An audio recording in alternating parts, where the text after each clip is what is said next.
ભાવનગરના ટીમાણા ગામે થોડા દિવસ પહેલાં મારામારી સર્જાઈ હતી.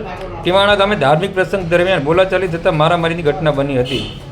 બનાવમાં 2 લોકોને ઈજા પહોંચતા એકને તળાજા અને એકને ભાવનગર હોસ્પિટલ ખાતે ખસેડવામાં આવ્યા હતા. જે દરમિયાન ભાવનગર હોસ્પિટલ ખાતે સારવારમાં રહેલા યુવાનનું મોત નીપજ્યું હતું. આ ઘટનાના પગલે એએસપી શ્રી અંશુલ જૈન દ્વારા માહિતી આપવામાં આવી છે. કંઈ વાંધો જી સર. આ કામે જે ફરિયાદી અને આરોપી છે બંને પક્ષ વચ્ચે જમીન બાબતે કુટુંબી મતભેદ ચાલતો હતો અગાઉથી, જેમાં ગઈ તારીખ 23ના રોજ ફરિયાદીના ભાઈ હાજી શાહ ભીખુશાહ મોગલ એ બજારમાં દૂધ લેવા નીકળ્યા હતા. ત્યારે જે આરોપી છે સલીમ શાહ હુસૈન શાહ મોગલ અને અકરમ શાહ અલ્તાફ શાહ રફાઈ એ બંને એમને રસ્તામાં રોકીને એમની સાથે ધક્કામુક્કી કરી ઝઘડો કર્યો હતો.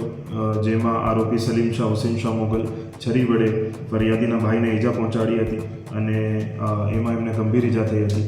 પછી ફરિયાદીને અને એમના નાના ભાઈને જાણ મળતા એ લોકો સ્થળ ઉપર પહોંચ્યા હતા અને પછી એ બીજ બચાવ કરતા આરોપીએ ફરિયાદીને પણ છરી વડે પીઠમાં ઈજા કરી હતી. પછી આમાં 24 તારીખે BNSની કલમ 118(1) 118(2) વગેરે મુજબ ગુનો દાખલ કરવામાં આવ્યો હતો અને આગળની તપાસ હાથ ધરવામાં આવી હતી. તારીખ 25ના રોજ આમાં બંને આરોપીને ધોરણસર અટક કરવામાં આવ્યો હતો અને એમને કોર્ટમાં રજૂ કરવામાં આવ્યો હતો. હવે સારવાર દરમિયાન જે ફરિયાદીના ભાઈ હતા હાજી શાહ ભીખુશાહ મોગલ એની મોત થઈ છે.